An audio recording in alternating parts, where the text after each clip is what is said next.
USA আমাদেরকে গত December মাসে প্রথম প্রেস কনফারেন্সে আমরা ইউএসএর নাম করেছিলাম। তারপরে ওরা আমাদের চিঠি দিয়ে জানায় যে non allocation of budget for cultural এবছরের জন্য, ফর দিস ইয়ার, ওরা অংশগ্রহণ করতে পারছে না। ভবিষ্যতে ওরা আশা রাখে যে আবার ওরা অংশগ্রহণ করবে।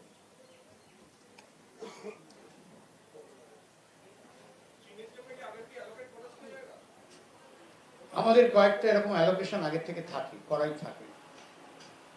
শেষ মুহূর্তে অনেকে আসেন, অনেকে আবার ক্যান্সেল করেন, সুতরাং আমরা সবসময় এটা ধরে রাখি কিছু জায়গা। 20 ছিল, 21 হলো। হ্যাঁ, এটা যেরকম ভাবে বলতে পারেন, আপনি ট্রেন ধরতে পারেন, প্লেন ধরতে পারেন, হেলিকপ্টার ধরতে পারেন।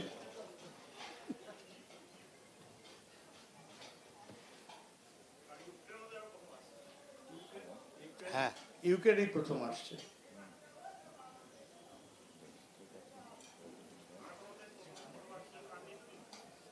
হ্যাঁ, না, এই তো বললাম।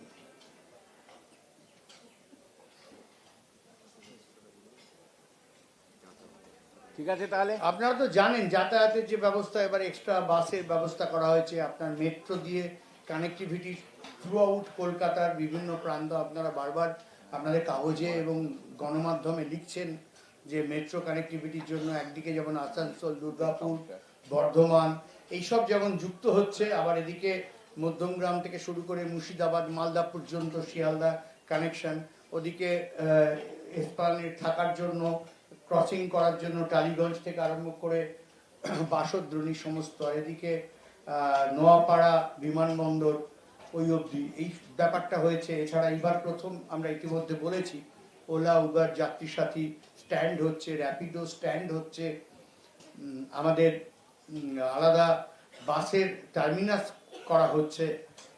এগুলো ইতিমধ্যে বলা হয়েছে, তবু আপনারা বলছেন। এবং মেট্রো রাইট, মেট্রোর বুথ আমাদের বইমেলার মাঠে 1 নম্বর গেটের সামনে থাকছে, এটাই প্রথম। এবং আপনারা যা লিখবেন এটা ভালো করেছে, যে সমস্ত মানুষজন আসছেন তারা 1 নম্বর গেট আর 2 নম্বর গেটের মাঝামাঝি জায়গায় মেট্রোর বুথের থেকে সরাসরি টিকিট কেটে মেট্রো অ্যাভেল করতে পারেন। 27 লক্ষ না না, সেন্ট্রাল কথা হয়ে গেছে। লাস্ট ইয়ারে ছিল 27 লক্ষ মানুষ এসেছিলেন। ওরা বলেছিল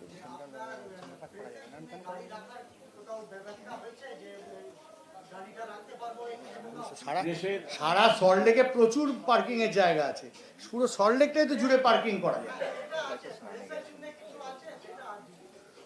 বাইক নিয়ে আসার জন্য বাইকের একটা জায়গা হয়েছে ওখানে, যেখানে আপনার ওলা, উবের এবং যাত্রী সাথী যেখানে থাকছে তার পাশেই সেখানে একটা সাইকেল স্ট্যান্ডও আছে। যারা সাইকেলে সল্টলেকে অনেকে সাইকেলে করে আসেন, সেখানে তাদের সেটা থাকার ব্যবস্থা থাকছে। তাছাড়া আর গাড়ি যেগুলো আসছে সেগুলো গাড়ি পার্কিংয়েই চলে যায়। আর প্রেসকেও আমরা না না, যাদের আপনাদের অ্যাক্রিডিটেড কার্ড থাকবে আপনারা আসবেন সুধাংশুবাবুর কাছে, সুধাংশুবাবু দেবেন অ্যাক্রিডিটেড কার্ড। সরকারি সাথী আছে, আমার সাথী আছে, সাথী দেবে, সাথী তো মিডিয়া হ্যান্ডেল করছে। সাথীকে ফাঁসিও না, বেকার ফাঁসাচ্ছিস। হ্যাঁ, না না না, মেলার পরে বুঝতে পারলাম না। না না,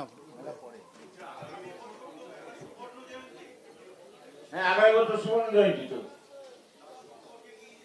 এখন থেকে কি করে সুবর্ণ জয়ন্তী? আগে 49টাকে তো করি, আপনারা সবাই থাকুন। 49টাকে আমাদের একটু জাগিয়ে রাখুন, যাতে 50 আসছে, আর আমরাও যাতে জেগে থাকি। এবং অনেক নতুন ইয়ং দেখতে পাচ্ছেন যে আমার পাশাপাশি সব আরো আছে, কোথায় গেল এসাকে দেখতে পাচ্ছি না। এরা সবাই কিন্তু আস্তে আস্তে দায়িত্ব নিচ্ছে, অতএব আরো ভালো আশা করবেন আগামী দিনে। আমরা সেটাই চাই, যাতে আগামী দিনে আরো সবাই জুটে যাক আমাদের, এবং যাতে আরো ভালো হয় সেটা আমাদের করতে হবে। যেরকম আমরা আপনাদের সঙ্গে এতদিন ধরে করে বইমেলা যেখানেই গেছে, বইমেলার তো কষ্টের শেষ নেই। বইমেলাকে আজকে এরকম সুন্দর একটা প্লেট মেকিং এ বসতে পেরেছি না? হয়েছে? হয়নি। ময়দান থেকে তাড়িয়ে দিয়েছে, চৌরঙ্গে ঢুকে করতাম সেটাও তাড়িয়ে দেওয়া হয়েছে। পাশাকাশি করলাম সেটাও বন্ধ করে দেওয়া হয়েছে, যুব ভারতী ক্রীড়াঙ্গনে সেটাও বন্ধ করে দেওয়া হয়েছে। কোথায় পেয়েছি? যার এই জায়গাটা পাওয়া গেছে, মাননীয় মুখ্যমন্ত্রী মমতা বন্দ্যোপাধ্যায় এটাকে রেজিস্টারও করে দিয়েছেন, এটা জিও হয়ে গেছে, এটা বইমেলা প্রাঙ্গণ সারা জীবন। এইটাই আমাদের অ্যাচিভমেন্ট, এইটাই বইমেলা এতদিন চালিয়ে এই অ্যাচিভমেন্টটা এই বয়সে আমাদের কাছে সেটা স্বপ্নের মতো। বই প্রকাশিত হবে কিন্তু এখনো নাম ঠিক হয়নি, মানে পাওয়া যায়নি এখনো হাতে আছে। আর নাম বলাও যাবে না, সোজা কথা। এই যে প্রকাশক বসে আছে। আচ্ছা, থ্যাংক ইউ। আর গরমে বসতে পারছি না। না ভীষণ গরম লাগছে ভাই, আদা দাঁড়িয়ে কোথায় এসা, কোথায় এটা এই এসা, এবার তো আসতে পারিস। সামনে আয়। হ্যাঁ এসা, এবার তো আসতে পারো। ও বলছে আমি পেছনে দাঁড়া, বসবো না। না না পেছনে বসতে হবে না, আমার কাছে আয়। আমার এই এসা কোথায় দাঁড়াও, এসা আসুক, নাহলে কি করে হবে? বেরিয়ে গেছে না? বই তো বাইরে দাঁড়িয়ে আছে।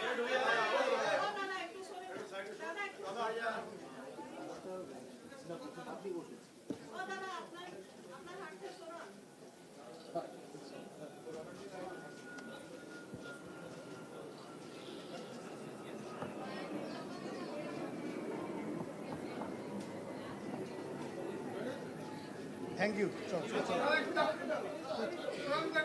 এই তুই লাভাবি না একদম। না এসে আসবে না, এসে চলে আছে, ওখানে দাঁড়িয়ে আছে। এই এসে এসা, ডাকছে তোকে এখানে। ভাই একটু আসবি এখানে বাবু।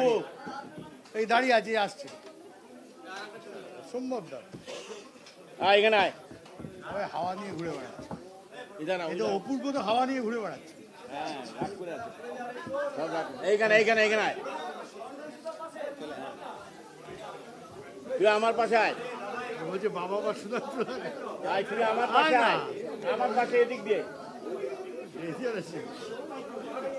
এদিক দিয়ে আমার পাশে আয়।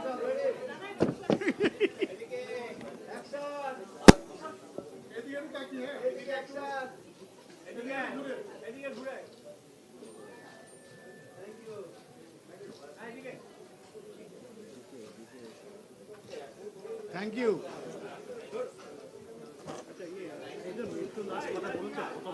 বললাম তো 10টায়, আগের দিন বলে দিয়েছি। ওই 9:30টার মধ্যে সবাইকে চলে যেতে হবে।